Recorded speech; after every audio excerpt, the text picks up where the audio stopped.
सभी लोग दोनों हाथ जोड़ लें और मेरे साथ महामंत्र के स्मरण के लिए अपना मानस तैयार करें।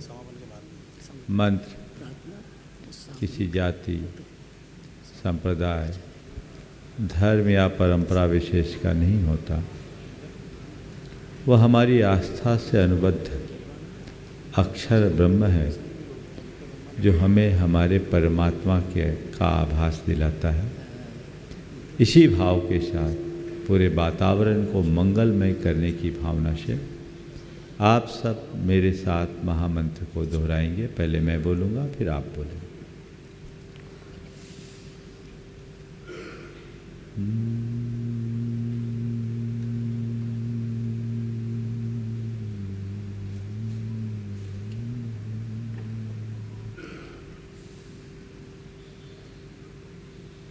नमो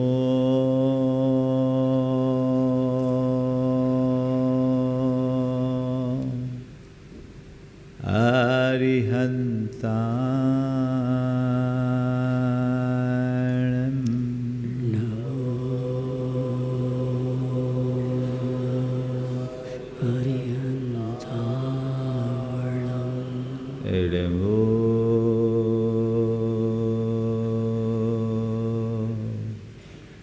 सिद्धाय नमो सिद्धाय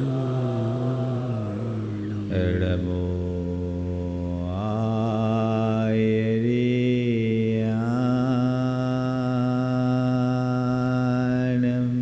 नमो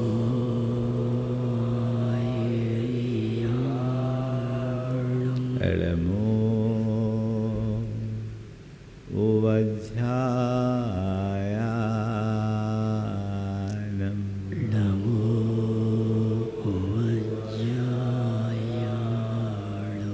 नमो लोये सवशाहुनं नमो लोये शवशावणं एसो पंच अणमोयारो एसो पंचिनमोयारो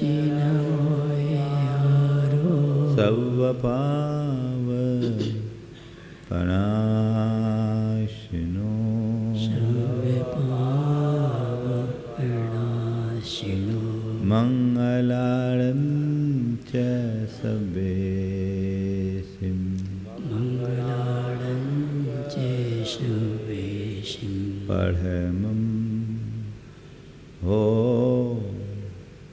मंगलम् परमं होय मङ्गलम्।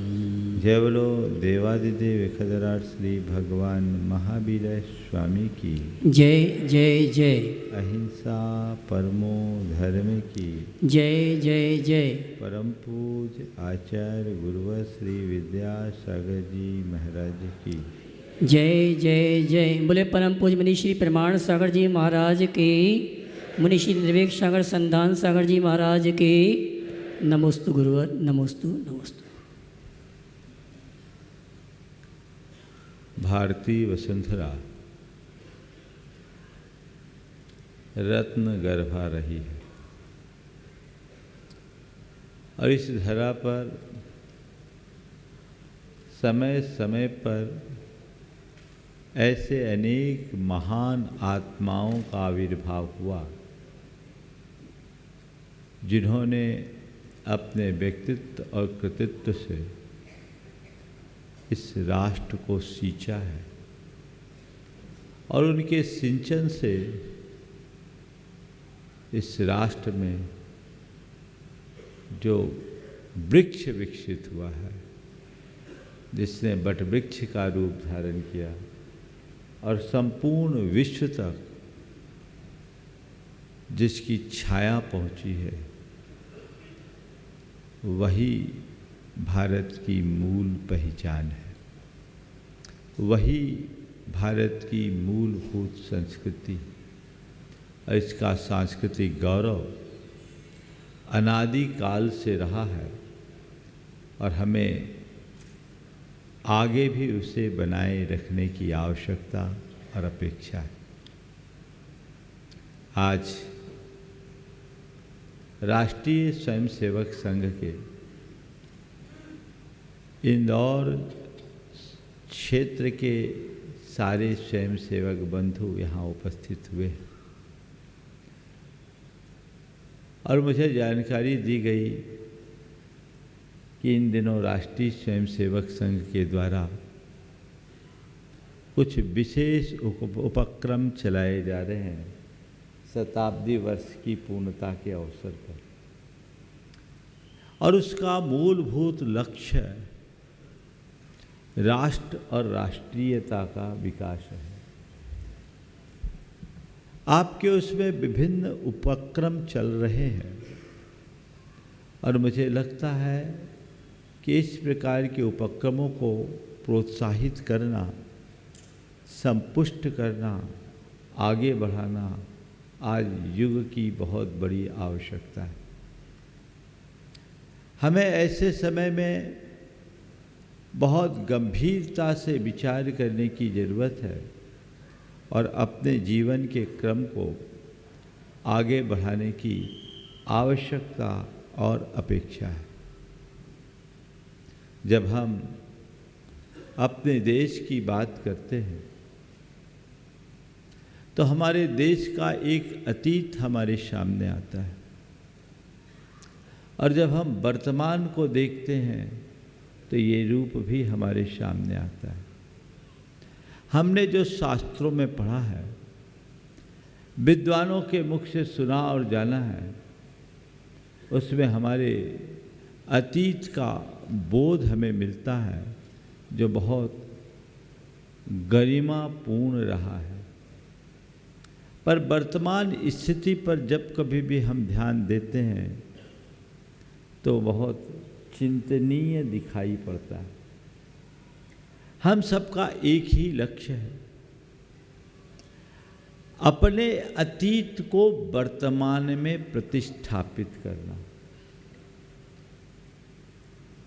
मैथिली शरण गुप्त की ये पंक्तियां हम सबके लिए बहुत प्रेरणादायी है। हम कौन थे, क्या हो गए और क्या होंगे अभी, आओ सुझाए बैठकर ये समस्याएं सभी। इसका जवाब भी उन्होंने आगे दिया, शानदार भूत था, भविष्य भी महान है। शानदार भूत था, भविष्य भी महान है, यदि सुधारे आज उसे जो वर्तमान है। हमें कुछ नहीं करना, वर्तमान को सुधारने का प्रयत्न करना है। आज भारत विश्व के विकसित देशों में अपना स्थान बना रहा है। अगर देखा जाए तो ये एक सुंदर पक्ष है, लेकिन जब हम अंदर उतर कर देखते हैं तो ऐसा लगता है कि आज हम बाहर से जितने शक्ति संपन्न हो रहे हैं, भीतर से उतनी ही शक्ति क्षीण होते जा रहे हैं। हमारी बाह्य शक्तियां विस्तीर्ण हो रही है, पर अंदर से हम कमजोर हो रहे हैं। संत कहते हैं, भीतर से मजबूत मनुष्य बाहर से कमजोर होने पर भी उपलब्धियों के शिखर तक पहुंच जाता है, लेकिन बाहर से शक्तिशाली भीतर से कमजोर कभी टिक नहीं पाता। हमारी संस्कृति हमें भीतर से मजबूत बनाने की संस्कृति है और हमें उस दिशा में प्रयत्न करने की जरूरत है। हमारे गुरुदेव गुरुराम गुरु ज्ञान सागर जी महाराज की एक उक्ति हमेशा उद्धृत किया करते थे, मनुजो मानवो भूयात् भारतः प्रतिभारतः। हर मनुष्य मात्र में मनुष्यता की प्रतिष्ठा, सच्चे अर्थों में यही भारत का असली स्वरूप है।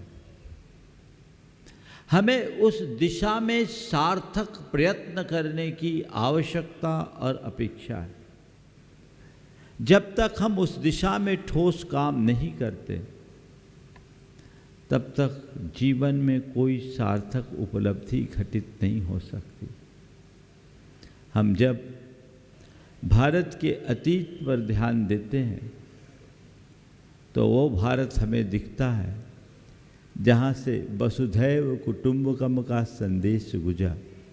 पूरे विश्व में वसुधैव कुटुंबकम का संदेश गया, जहाँ से जियो और जीने दो का उद्घोष हुआ, जहाँ सारे संसार को एक परिवार के रूप में देखने की भावना जगी, जहाँ आत्मोपौम्य की उदात्त दृष्टि प्रकट हुई, जहाँ सर्वभूतात्म भावना का संदेश अनुगुंजित हुआ, जहाँ से आया तुला पयासु की बात कही गई और ये कहा गया सबको अपने समान देखो, और जहाँ ये कहा गया ईशावस्यमिदं सर्वम यत् किंच जगत्याम जगत, जहाँ सब एक सत्तात्मक व्यवस्था के अंतर्गत मानी गई और सर्वभूतात्म भावना को महत्व दिया गया। आज उसी भारत के वर्तमान को हम देखते हैं तो तब बहुत तकलीफ होती है कि जिस भारत से विश्व बंधुत्व का संदेश गया, जिस भारत में वसुधैव कुटुंबकम की बात की गई, आज उस भारत में कुटुंब तो नष्ट हो ही गया, परिवार भी बिखर रहा है। इसका मूल कारण क्या है? आज 4 बातें आप सबसे कहना चाहूँगा जिसकी आज पूरे विश्व को सबसे ज़्यादा आवश्यकता है। वह है श्रद्धा, सेवा, संवेदना और समर्पण। श्रद्धा, सेवा, संवेदना और समर्पण, अगर ये चारों बातें हमारे जीवन में आ जाए तो एक व्यक्ति के रूप में भी हम सुदृढ़ होंगे, और व्यक्ति सुदृढ़ होगा तो राष्ट्र भी सुदृढ़ होगा, और राष्ट्रीयता की भावना भी हमारे हृदय में तभी प्रकट होगी जब ये चारों बातें हमारे जीवन में हो, हमारे अंतर मन में हो। सबसे पहली बात है श्रद्धा की। हम भगवान के प्रति श्रद्धा रखते हैं, हम परमात्मा के प्रति श्रद्धा रखते हैं, अपने धर्म के प्रति श्रद्धा रखते हैं। अच्छी बात है, ये रखना चाहिए। लेकिन मेरा आप सबसे यही कहना है कि सबसे पहले हमें अपने राष्ट्र के प्रति, अपनी राष्ट्रीयता के प्रति, अपनी संस्कृति के प्रति श्रद्धावान होना चाहिए। यदि हमारे अंदर वो श्रद्धा जग गई तो फिर कुछ और कहने की जरूरत नहीं है। हमें ये बात हर व्यक्ति के जेहन में उतारने की जरूरत है कि सबसे पहले राष्ट्र है, राष्ट्रीयता है, राष्ट्रीयता की भावना है। आज के इस दौर में वैयक्तिकता को प्रमुखता मिलने लगी है, और उस वैयक्तिकता को प्रमुखता देने के कारण राष्ट्रीयता गौण हो रही है। इसके कारण अंदर से राष्ट्र कमजोर हो रहा है। वैयक्तिक हितों की पुष्टि करना गलत नहीं है, करना चाहिए, पर जब राष्ट्र के व्यापक हितों की बात आए तो उस समय व्यक्तिगत हितों को गौण करके चलना चाहिए। और एक संदेश लोगों के हृदय में जगना चाहिए, जमना चाहिए। राष्ट्र के व्यापक हितों की रक्षा के लिए यदि व्यक्तिगत हितों की उपेक्षा भी हो जाए, व्यक्तिगत अहित भी हो जाए, तो उस अहित में भी हित के दर्शन करना चाहिए, क्योंकि हमें व्यापकता से सोचना। एक समय था जब लोग राष्ट्र हितों को सर्वोपरि मानते थे, और जब जब राष्ट्र पर संकट आया सर्वस्व अर्पित किया। हमारे सामने अनेक उदाहरण हैं जो हमारे आदर्श पुरुष हुए। कभी हम भामा शाह का नाम लेते हैं,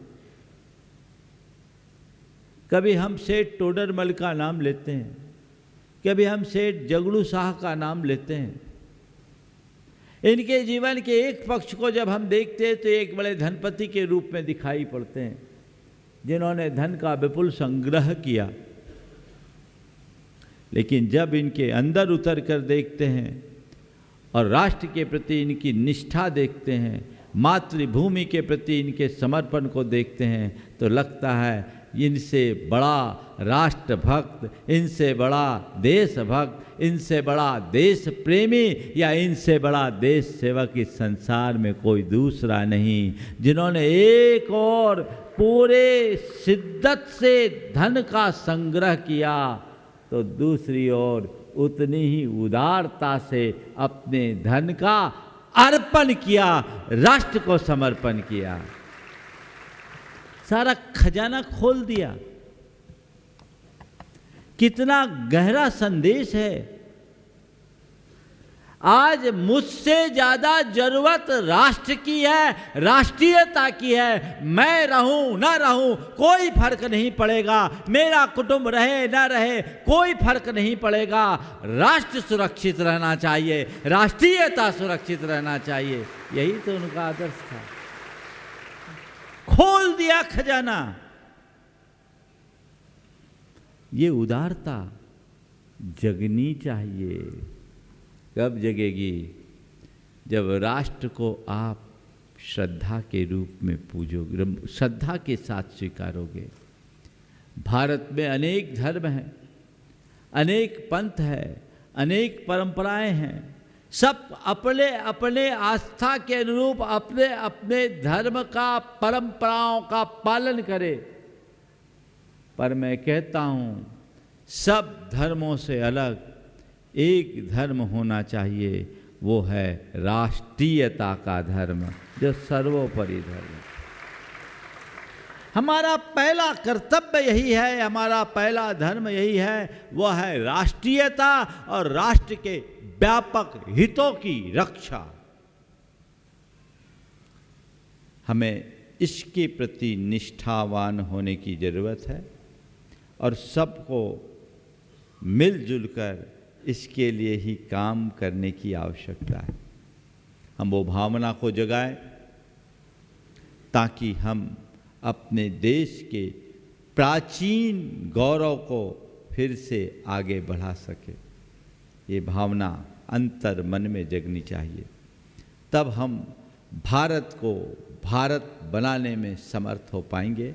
हमारे गुरुदेव हमेशा ये कहा करते थे कि भारत शब्द को पहचानिए। भा का अर्थ होता है ज्योति और प्रकाश। जो ज्योति और प्रकाश में रत हो वो भारत है, और ये ज्योति और प्रकाशमय भारत तभी बन पाएगा जब भारत में रहने वाले एक एक भारतवासी के अंदर, एक एक भारतवंशी के अंदर भारतीयता की ज्योति होगी, भारतीयता का प्रकाश होगा, भारतीयता की प्रतिष्ठा होगी। हम सब कुछ भूले, सबसे पहले ये बात अपने अंतर मन में जगाएं, हम और कुछ बाद में हैं, एक भारतीय पहले हैं, ये बात अपने अंदर होना चाहिए। और मैं आपसे पूछता हूं, आपके भारतीय होने में कोई संशय नहीं है क्या? बोलो, हर कोई अपने आप को भारतीय मानने का गर्व करता है कि नहीं? भारतीय होने का गर्व महसूस करता है कि नहीं? बोलिए। आप सब भारतीय होने का गर्व महसूस करते हैं। आप सब, हम सब भारतीय होने का गर्व महसूस करते हैं। पर मैं कहता हूं, इस दुनिया को आप पर तब गर्व होगा जब आप सबके हृदय में भारतीयता का दर्शन होगा। भारतीय होने का हमें गर्व है, इससे कोई फर्क नहीं। फर्क तब पड़ेगा जब हमें देखकर औरों को गर्व हो, औरों को आश्चर्य हो। वो कब होगा? जब व्यक्ति के भीतर में भारतीयता का दर्शन होगा। और ये भारतीयता है क्या? प्रेम, परस्परता, आत्मीयता और बंधुत्व जैसे उदात्त जीवन मूल्यों की प्रतिष्ठा। प्रेम, परस्परता, आत्मीयता और बंधुत्व जैसे उदात्त जीवन मूल्य हमारे अंदर होनी चाहिए। वसुधैव कुटुंबकम का यही एक आधार है। इन मूल्यों को आज हम भूलते जा रहे हैं। जब से पश्चिमी जीवन मूल्य हम पर हावी होने लगे हैं, हम इन परंपरागत मूल्यों की घोर उपेक्षा करना शुरू कर दिए। इसलिए हमारी भावनाएं कुंठित होने लगी और इसके कारण हमारा चित्त, चिंतन और चरित्र तीनों विकृत हो रहे। हमें वापस उसकी पुनर्स्थापना करने की आवश्यकता और अपेक्षा है। उसे अंतर मन में जगाएं। वो निष्ठा अपने अंदर जगनी चाहिए, वो श्रद्धा जगनी चाहिए। किसी विचारक से किसी ने पूछा, किसी राष्ट्र की स्थिरता के लिए किन 3 चीज़ों की आवश्यकता है? किसी राष्ट्र की स्थिरता के लिए किन 3 बातों की आवश्यकता है? उन्होंने कहा,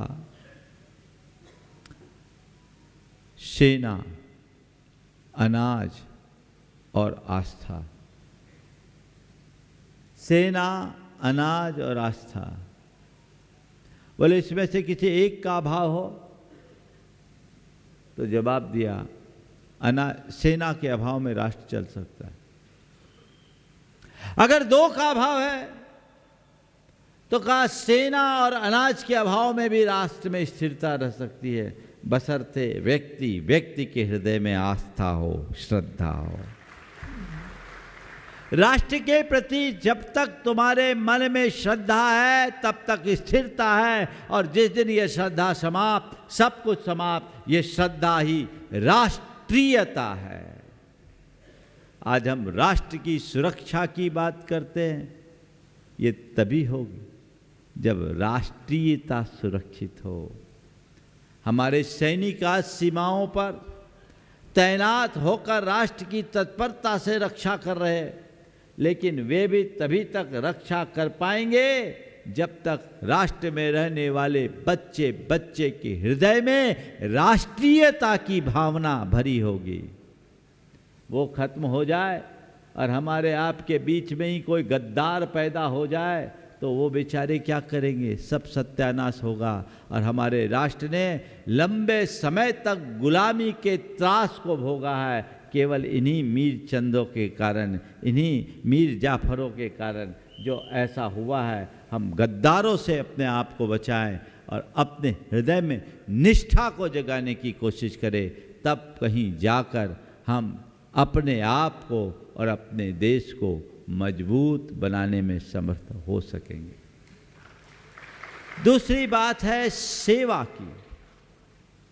सेवा भाव व्यक्ति के अंदर होना चाहिए, और इसकी शुरुआत परिवार की सेवा, समाज की सेवा, संस्कृति की सेवा और राष्ट्र की सेवा के रूप में दिखना चाहिए। हम सेवा की शुरुआत परिवार से करें। आज परिवार में भी सेवा का भाव कम दिखता है।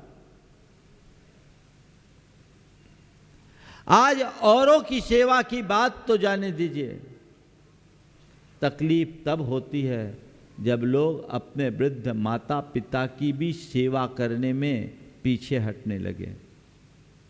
जिस भारत से वसुधैव कुटुंबकम की बात गूंजी, उस भारत में आज वृद्धाश्रमों की बढ़ती हुई संख्या बहुत दुखदाई दिखती है। हमारे देश में या तो संन्यास आश्रम था या गृहस्थ आश्रम था। प्रत्येक व्यक्ति गृहस्थ आश्रम में रहे तो उनकी संतान जीवन के अंत तक उनकी प्राणपण से सेवा करती थी। ओम प्राणपण से ओम ओम ओम।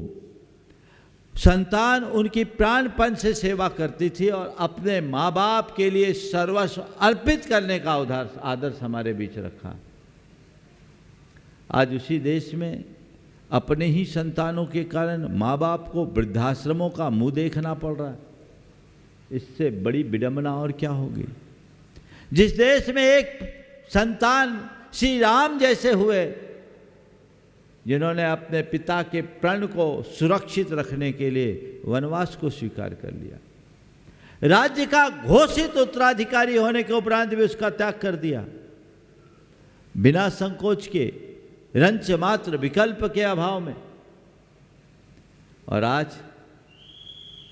आज के कलयुगी संतान ऐसी हैं जो चंद संपत्ति के पीछे अपने बाप को ही अदालत में घसीट कर ले जा रहा है। क्या सोच बन गई। वृद्धाश्रम में ले जा रहे हैं। एक युवक अपने पिता को वृद्धाश्रम में छोड़ा और जब छोड़कर आने लगा तो अपने पिता से कहा कि पिताजी आप मुझे कुछ कहना चाहेंगे। पिता ने कहा बेटा मैं कुछ नहीं कहना चाहता, मैं तो तुझसे इतना ही कहना चाहता हूँ कि आज से 35 वर्ष पहले तुझे अनाथ आश्रम में छोड़ आया होता तो आज मुझे वृद्धाश्रम का मुंह नहीं देखना होता। आज से 35 वर्ष पहले मैं तुझे अनाथ आश्रम में छोड़ आया होता तो आज तुझे वृद्धाश्रम का मुख नहीं देखना पड़ता। मैं आपको क्या बताऊं, मैं ऐसे लोगों को भी जानता हूं जिसने अपने बाप को तो वृद्धाश्रम में रख छोड़ा है और हर साल अपने जन्मदिन में अनाथ आश्रम में दान देता है। बाप को वृद्धाश्रम में छोड़ आया और हर जन्मदिन पर, अपने जन्मदिन पर अनाथ आश्रम में दान देता है। ऐसे दान देने का पाखंड करने से क्या फायदा। मैं तो आप सबसे ये कहना चाहूँगा, जो व्यक्ति अपने वृद्ध माँ बाप की सेवा नहीं करते उनकी सारी पारलौकिकी क्रियाएं व्यर्थ हैं, उनके दान धर्म का कोई अर्थ नहीं। क्योंकि असली देवता तो हमारे माँ बाप है। हमारे देश में तो मातृदेवो भव पितृदेवो भव की बात कही। कितना आश्चर्य होता है, कितना दुख होता है कि लोगों को सुबह से कुत्तों को घुमाने के लिए समय है पर अपने बीमार माँ बाप को अस्पताल ले जाने का समय नहीं। ऐसे लोगों को क्या कहेंगे। सोच की विकृति। सेवा भाव अंदर जगना चाहिए। हमारे देश में ऐसी भावना पहले थी कि किसी को खांसी आ जाए तो बाजू में जो बैठा उसका पीठ सहलाता था। अब प्राण निकलने को हो तो कोई पूछने वाला नहीं, ज़्यादा है तो चलो डॉक्टर को दिखाया, डॉक्टर को दिखा लो, दवाई खा लो, बस इसके अलावा और कुछ नहीं। केवल औपचारिकताएं शेष रह गई क्योंकि आत्मीयता समाप्त हो गई। ये बढ़ते हुए उपभोक्तावादी मनोवृत्ति का कुपरिणाम है। ये उपभोक्तावादी सोच ने हमारे अंदर की संवेदनाओं को छीन कर दिया। आज के इस दौर में यदि सबसे ज़्यादा कुछ प्रभावित हुआ है तो वह है मनुष्य के मन की संवेदना। वो दिनों दिन छीन होते जा रही है। इसने हमारी सोच को संकीर्ण, चित्त को अनुदार बना दिया और हमारे व्यवहार को अत्यंत निष्ठुर और कठोर बना दिया। चित्त की अनुदारता, सोच की संकीर्णता, व्यवहारगत निष्ठुरता और कठोरता ने हमें अब मनुष्य ही नहीं रहने दिया। इसने हमारे अंदर के मनुष्य को लीन लिया। आज लोग आकृति से मनुष्य भले हैं पर प्रकृति से मनुष्य बहुत कम देखने को मिलते हैं। बहुत कम ऐसे मनुष्य आपको देखने को मिलेंगे जो मनुष्य ही नहीं मनुष्यता से भी ओतप्रोत हैं। हमारा पहला लक्ष्य मानव मात्र में मानवता की प्रतिष्ठा होनी चाहिए। और वह तभी होगा जब ऐसे उदात्त जीवन मूल्यों को हम आत्मसात करेंगे, अपनी संवेदना को व्यापक बनाएं। आजकल एक कल्चर डेवलप हो गया है, यूज एंड थ्रो, उपयोग करो और फेंक दो। चीज़ों के साथ ऐसा हो तो चलेगा, लेकिन जब ये बात मनुष्यों के साथ, अपनों के साथ होने लगती है तो बड़ा विचित्र लगता है। सार्थक पंक्तियाँ हैं। काली कुरूप निरर्थक पड़ी सी, दिया सलाई की एक सीख, जलते दीप के प्रकाश में मैंने देखा।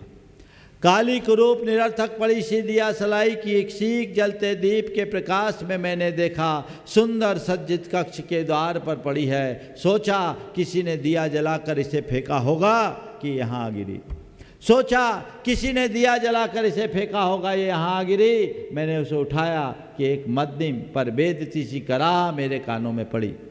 मैंने उसे उठाया कि एक मध्यम पर बेदती सी कराह मेरे कानों में पड़ी। मैंने पूछा क्यों, क्या बात है? क्यों, क्या बात है? बात कुछ नहीं, बात कुछ नहीं। इस भुवन में केवल सौंदर्य और उपयोगिता के लिए ही स्थान है। बात कुछ नहीं, इस भुवन में केवल सौंदर्य और उपयोगिता के लिए स्थान है। कभी मुझ में भी ये गुण थे तो मेरे लिए भी यहाँ स्थान था। कभी मुझ में भी ये गुण थे तो मेरे लिए भी यहाँ यह स्थान था। अब मेरा सौंदर्य और मेरी शक्ति, अब मेरा सौंदर्य और मेरी शक्ति मुझे घिस रगड़ कर अपहरण की जा चुकी है। अब मेरा सौंदर्य और मेरी शक्ति मुझे घिस रगड़ कर अपहरण की जा चुकी है। इसलिए हरेक की उंगलियां, इसलिए हरेक की उंगलियां मुझे दूर से दूर फेंक देने को मचमचाती है। आज के मनुष्य की स्थिति दिया सलाई की सीख की तरह है, यूज एंड थ्रो। बंधुओं, ध्यान रखना, चीज़ें खरीदी बेची जा सकती है, व्यक्ति को खरीदा बेचा नहीं जा सकता। चीज़ें खो करके पाई जा सकती है, जीवन खो करके दोबारा पाना असंभव है। इसलिए व्यक्ति को समझना चाहिए, पदार्थवादी मानसिकता से अपने आप को बाहर निकालिए, परमार्थ को पहचानने की कोशिश कीजिए, अपने संस्कृति के मूलभूत गौरव को आत्मसात करने की कोशिश कीजिए। कैसी सोच बन गई, जरूरत पड़ने पर गधे को बाप बना देते हैं और मतलब निकल जाने पर बाप को भी गधे जैसे धक्का मारकर खदेड़ कर बाहर कर देते हैं। सोच बदलिए, अपने घर परिवार से सेवा की शुरुआत कीजिए। रामचंद्र जी का वो आदर्श सब कुछ छोड़ दिया। एक जैन पुराणों के आधार पर मैं अपनी बात कहूँगा आपको। जैन पद्म पुराण में, जैन रामायण में रामचंद्र जी को दशरथ जी ने वनवास नहीं दिया। विशेष बात बता रहा हूँ, श्री राम की निष्ठा की बात आप सबको देखिएगा।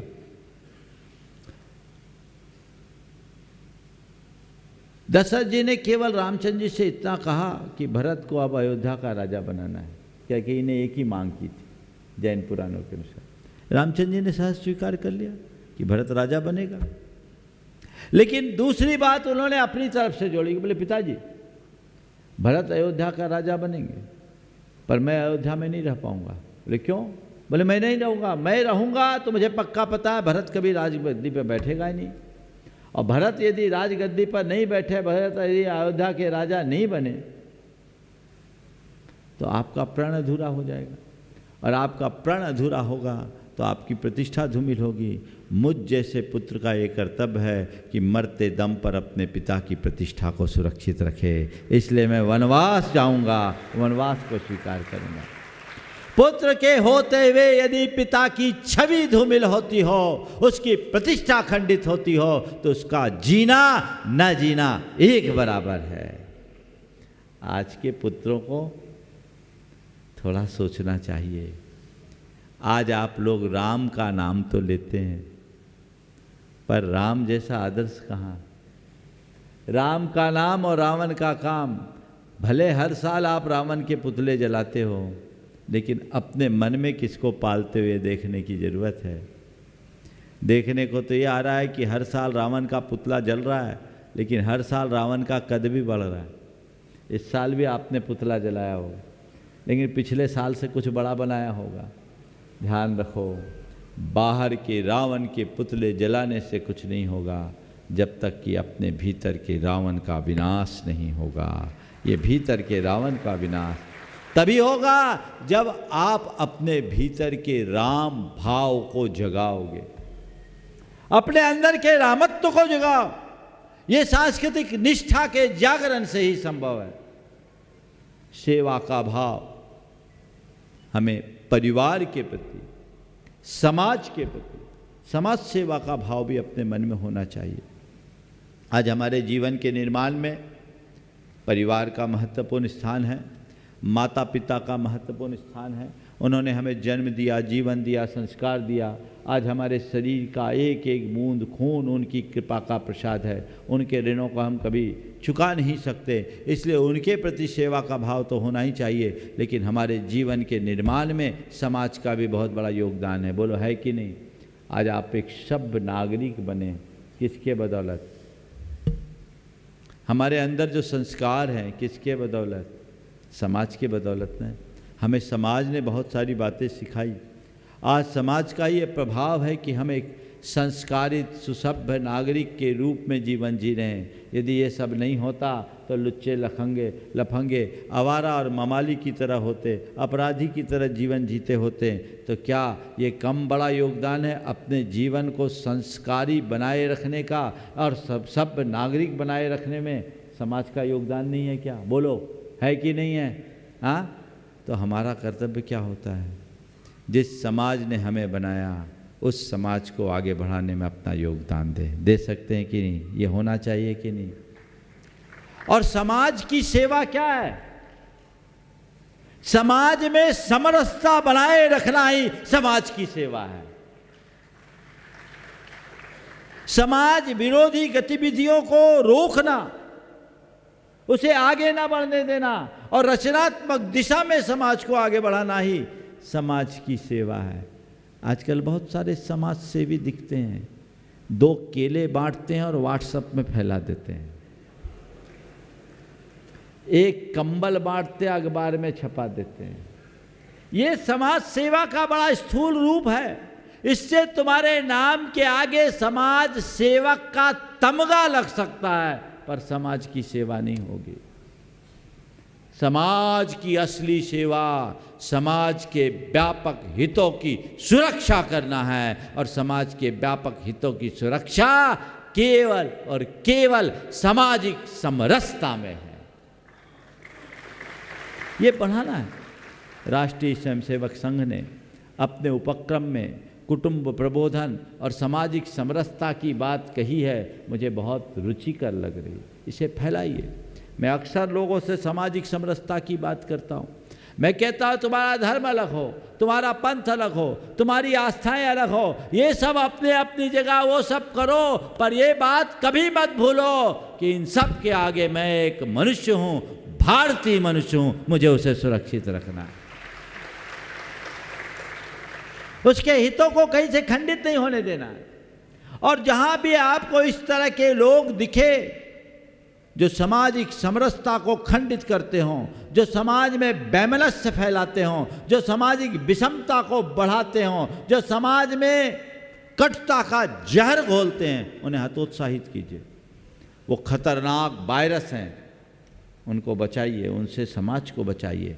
आज समाज में ऐसे बहुत सारे लोग हैं जो इस तरह की प्रवृत्ति अपनाते हैं, और दुर्भाग्य ये है कि ऐसे लोगों को कई लोग राजनीतिक प्रश्रय भी दे देते हैं। ये बहुत विडंबना की बात है। हमें बहुत व्यापकता से सोचना चाहिए, सबसे ऊपर उठ कर के सोचना चाहिए, जिससे समाज का हित हो। इसलिए समाज की सेवा हमारा लक्ष्य होना चाहिए। समाज के व्यापक हितों को सुरक्षित रखें, हम प्रकृति की भी सेवा करें, पर्यावरण की शुद्धि पर भी ध्यान दें। आज पर्यावरण के प्रति लोगों में कोई जागरूकता नहीं है। समस्याएं हम देख रहे हैं, हम बिन मौसम बरसात देख रहे हैं, सर्दी गर्मी की तीव्रता को भोग रहे हैं, प्रकृति का पूरा असंतुलन देख रहे हैं। इसको भोग कौन रहा है? मनुष्य ही ना। और एक बात और है, सारे संसार में जितनी भी समस्याएं पैदा हुई वो मनुष्यों के द्वारा है, क्योंकि सबसे ज़्यादा खतरनाक आदमी और कोई नहीं। हमने सुना मंगल घर में एक अजायब घर लगा। व्यक्ति गया, अजायब घर में, तो वहाँ दुनिया भर के सब ग्रहों के प्राणी थे। उनने जब गया तो बोला भाई, वहाँ के क्यूरेटर से पूछा कि ये बताओ सारे यूनिवर्स का सबसे श्रेष्ठ प्राणी कौन है। ला के खड़ा किया तो देखा वहाँ एक आदमी था। बोले ये प्रकृति की सर्वश्रेष्ठ कृति, ये प्रकृति की सर्वश्रेष्ठ कृति है। उसको अच्छा लगा। बोले सबसे खतरनाक कौन है, सबसे निकृष्ट कौन है।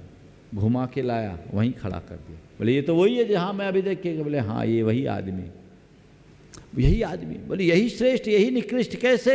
बोले ये आदमी जब मनुष्यता से जुड़ता है तो सर्वश्रेष्ठ बन जाता है, और इसके अंदर की मनुष्यता निकल जाती है तो यही सबसे खतरनाक हो जाता है। मनुष्यता के अभाव में सबसे ज़्यादा खतरा है। आज ये खत्म हो रही। हमें इसे जगाना चाहिए। भारतो मनुजो मानवो भूयात भारतः प्रतिभारत। हर मनुष्य में मानवता की प्रतिष्ठा हो, सेवा भाव को आगे बढ़ाइए। पर्यावरण की शुद्धि को भी हम अपने मानवता का अंग माने।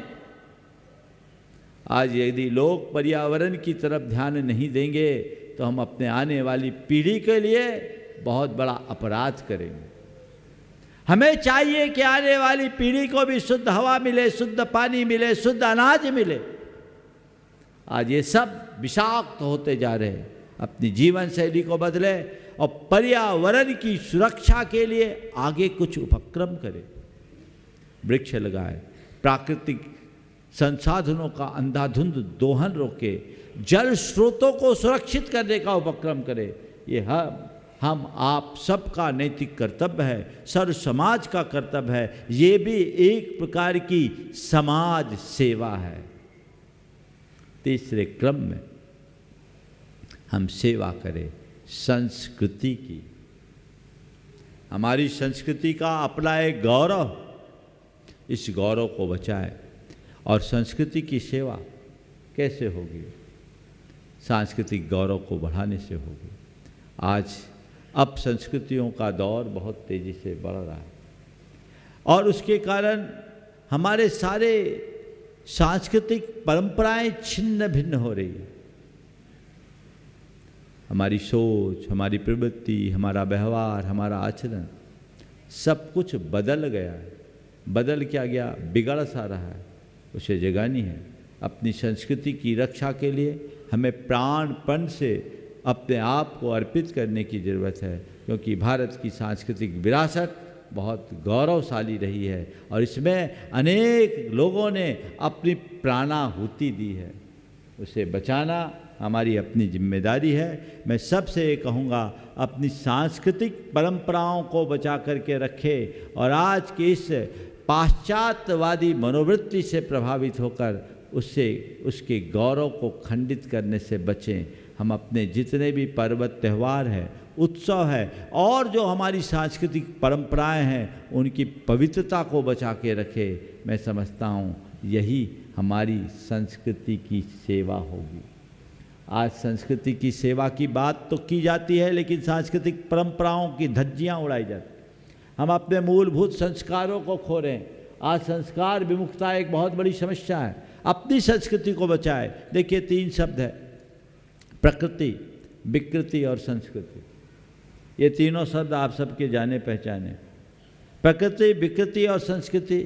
मैं इन तीनों शब्दों को अपने तरीके से बताकर आप सबको संस्कृति का पाठ पढ़ाना चाहता हूँ। प्रकृति, विकृति, संस्कृति। दूध दूहना प्रकृति है। गाय से दूध न दुहा जाए, गाय का दूध न निकाला जाए तो गाय को तकलीफ होगी। दूध का दोहन करना प्रकृति, दूध का फट जाना विकृति। दूध का दूहना प्रकृति है, दूध का फट जाना विकृति है और दूध से नवनीत निकालकर घी बना लेना संस्कृति है।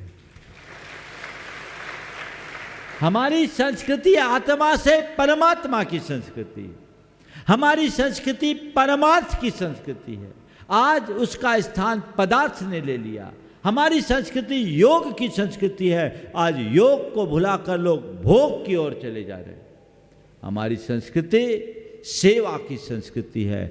आज उसको छोड़कर लोग विलासता की ओर बढ़ रहे हैं। ये कतई उचित नहीं है। हम अपनी संस्कृति की मौलिक धारा को आत्मसात करने की चेष्टा करें, उस दिशा में आगे बढ़ेंगे, तब हम कुछ अच्छा घटित कर सकेंगे। तो ऐसी संस्कृति को हम तभी जगा पाएंगे जब हमारे हृदय में सांस्कृतिक निष्ठा होगी, चाहे जिस बात का हम अंधानुकरण करने से बचे। आज की युवा पीढ़ी की ये दशा है कि कुछ भी नहीं जानते। हम तो आजकल अपने ध्यान रखना, जब तक हमारे संस्कार है तभी तक संस्कृति है, जब तक हमारी भाषा है तब तक संस्कृति है। आज हमने अपनी भाषा को भुला दिया, हमने अपनी भूषा को भुला दिया, हमने अपने संस्कारों और सरोकारों को भुला दिया। एक बार एक व्यक्ति ने कहा, महाराज जी आज की पढ़ी लिखी नई पीढ़ी की तो ये कहानी है कि वो ठठरी बांधना भी नहीं जानते। बोलो, आज आप में से भी हो सकता है बहुत सारी युवा मुझसे कहा, महाराज जी मुंबई में अगर किसी की मृत्यु हो जाए तो अंतिम संस्कार के लिए इवेंट वाले को बुलाना पड़ता है। कहाँ जा रहे हैं हम? बोलिए, इसकी अलग जगाना जरूरी है कि नहीं? एक समय था जब भारत में अगर किसी के यहाँ ऐसा कोई दुख का प्रसंग आता था, पूरा आस पड़ोस का इलाका इकट्ठा, हमारे समाज में आज भी आता है, और सारी व्यवस्थाएं कर लेता, कोई किसी को पता ही नहीं चलता, और लोग एक दूसरे से देखकर एक दूसरे को सीख जाते। हमारे सारे धार्मिक, सामाजिक, सांस्कृतिक संस्कार और सरोकार अक्षुण्ण थे, आज नष्ट हो रहे हैं। इनको जगाना है। ये सब पाश्चात्य सभ्यता का अंधानुकरण है। इसके पीछे मीडिया भी एक बड़ा कारण है। जिस तरह की चीज़ें आज आप सबको परोसी जा रही है, सिखाई जा रही है, वो सब संस्कारों को समाप्त करने की बात। एक दिन मैं अपने चर्चा में कह रहा था कि हमें संस्कारों को प्रमुखता देनी चाहिए। एक पत्रकार ने मुझसे पूछ लिया, बोले महाराज आजकल संस्कारों की मार्केट वैल्यू कहाँ है? मैंने जब बोला संस्कारों को प्रमुखता देने की बात की तो बोला, महाराज जी आजकल संस्कारों की मार्केट वैल्यू कहाँ है? तो मैंने कहा, सुनो, मार्केट वैल्यू एक वेश्या की होती, माँ की नहीं। संस्कार हमारे माँ है। हर किसी की वैल्यू की बात क्या करते हैं? उसका आप वैल्यू निकालने की बात कर रहे हैं। आप किससे किसको जोड़ रहे हैं? सोच बदलना चाहिए। सोच की विकृति को जब तक हम नहीं रोकेंगे कुछ नहीं कर पाएंगे। तो संस्कृति की सेवा, फिर राष्ट्र की सेवा। अब मैं समझता हूं परिवार, समाज और संस्कृति की सेवा ही राष्ट्र की असली सेवा है। क्योंकि परिवार समर्थ होगा, समाज समर्थ होगा, संस्कृति पुष्ट होगी तो राष्ट्र का गौरव बढ़ेगा, और राष्ट्र का गौरव बढ़ाना ही राष्ट्र की असली सेवा है। ये सेवा भाव अपने अंदर जगाइए। तो श्रद्धा, सेवा, फिर है संवेदना। अपने हृदय में संवेदना जगनी चाहिए। आजकल दिनों दिन ये कम होते जा रही है। हम दूसरे प्राणियों को अपने समान जानने की कोशिश करें। ये तब होगा जब हम सहअस्तित्व की भावना को अपने अंदर जगाएं, अपने साथ दूसरे को भी अपने समान जानें। जैसे मेरा जीवन है वैसे ही औरों का जीवन है। जैसे मैं जीना चाहता हूँ वैसे और भी जीना चाहते हैं। जैसे मुझे सुख प्रिय है वैसे औरों को भी सुख प्रिय है। जैसे मैं मरना नहीं चाहता वैसे और भी मरना नहीं चाहते। जैसे मुझे दुख अप्रिय है वैसे ही औरों को भी दुख अप्रिय है। जैसी मेरी आत्मा है वैसे औरों की भी आत्मा है। जैसे मेरा जीवन है वैसा ही औरों का भी जीवन है। इसलिए मेरा कर्तव्य है जियो और जीने दो। यह सहअस्तित्व मूलक आदर्श, इसी के बल पर हम संवेदना को जगा सकते हैं। सहअस्तित्व की भावना की आज पूरे संसार को आवश्यकता है। और जब संवेदना जगती है तभी सहानुभूति जगती है। आज वो संवेदनाएं दिनों दिन क्षीण हो रही है, उसको जगाने की जरूरत है। सर्वभूतात्म भावना हमारी कितनी उत्कृष्ट भावना है। आत्मोपौम्य की भावना हमारी कितनी ऊंची भावना है। वो भावना जब विकसित होगी तब हमारा जीवन सुखी और संपन्न होगा। आज हमें इसे प्रमुखता से आगे बढ़ाने की ज़रूरत है। और फिर आखिरी बात जो आज की है वो है समर्पण। हमें समर्पण रखना है। कहाँ कहाँ समर्पण रखते हैं? तो समर्पण का क्रम जब आप मुझसे पूछोगे तो मैं उल्टा करूँगा। समर्पण, सबसे पहला समर्पण राष्ट्र के प्रति। सबसे पहले समर्पण राष्ट्र के प्रति।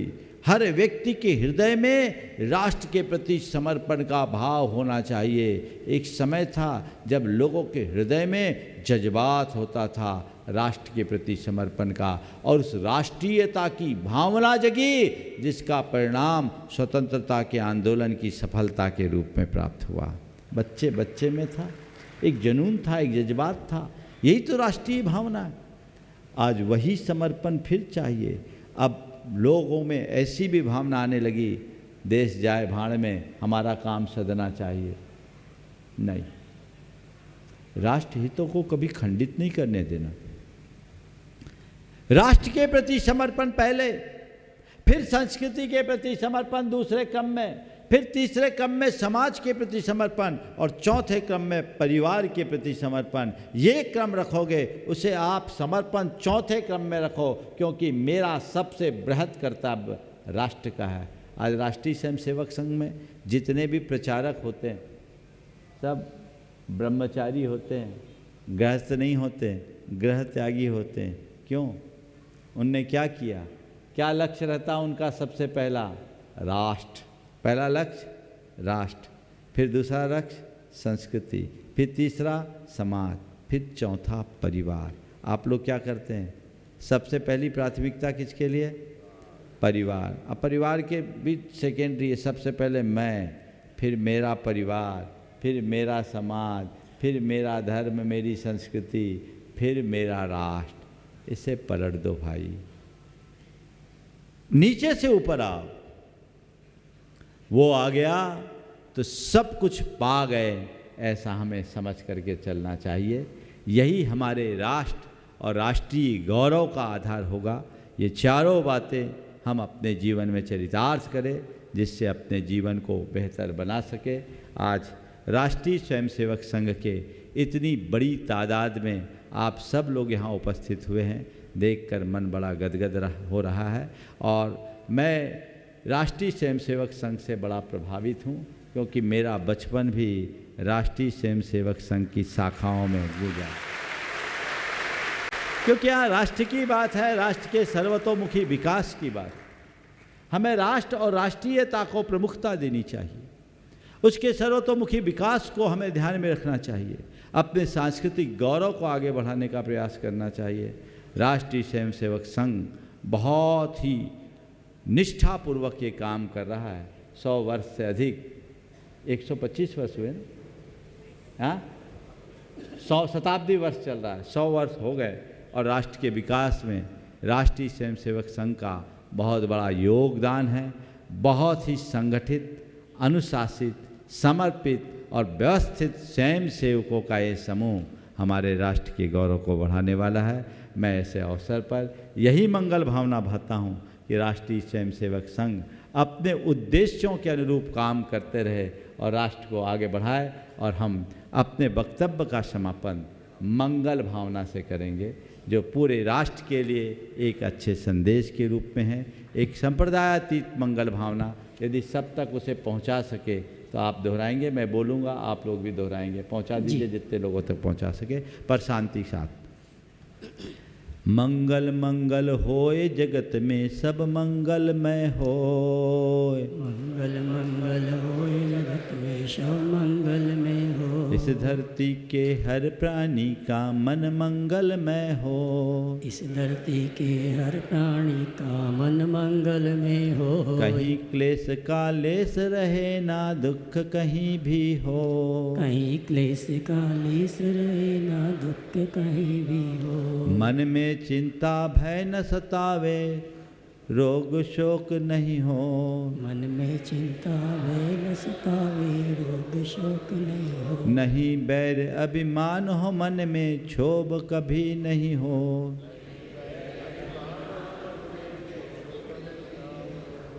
मैत्री प्रेम का भाव रहे नित मन मंगलमय हो। मंगल मंगल होए जगत में सब मंगलमय हो, सब मंगल में हो। इस धरती के हर प्राणी का मन मंगल में हो। इस धरती के हर प्राणी का मन मंगल में हो। मन का सब संताप मिटे अरु आत्म उज्ज्वल हो। मन का सब संताप मिटे और आत्म उज्जवल हो। राग देश ओ मोह मिट जाए अंतर निर्मल हो। राग देश ओ मोह मिट जाए आत्म निर्मल हो। प्रभु का मंगल गान करे सब पापों का क्षय हो। प्रभु का मंगल गान करे सब पापों का क्षय हो। इस जग के हर प्राणी का हर दिन मंगलमय हो। इस जग के हर प्राणी का हर दिन मंगल में हो। मंगल मंगल होए जगत में सब मंगलमय हो। मंगल मंगल होए जगत में सब मंगल में हो। इस धरती के हर प्राणी का मन मंगलमय हो। इस धरती के हर प्राणी का मन मंगल में हो। गुरु हो मंगल प्रभु हो मंगल धर्म सुमंगल हो। गुरु हो मंगल प्रभु हो मंगल धर्म सुमंगल हो। मात पिता का जीवन मंगल परिजन मंगल हो।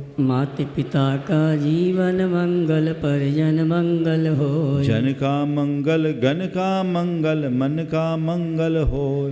जन का मंगल गण का मंगल मन का मंगल हो। राजा प्रजा सभी का मंगल धरा धर्ममय हो। राजा प्रजा सभी का मंगल धरा धर्म में हो। मंगल मंगल होए जगत में सब मंगलमय हो। मंगल मंगल होए जगत में सब मंगल में हो। इस धरती के हर प्राणी का मन मंगलमय हो। इस धरती के हर प्राणी का मन मंगल में हो। मंगलमय हो प्रात हमारा रात सुमंगल हो। मंगल में हो प्रात हमारा रात मंगल हो। जीवन के हर पल हर क्षण की बात सुमंगल हो। जीवन के हर पल हर क्षण की बात सुमंगल हो। घर घर में मंगल छा जावे जन जन मंगल हो। घर घर में मंगल छा जावे जन जन मंगल हो। इस धरती का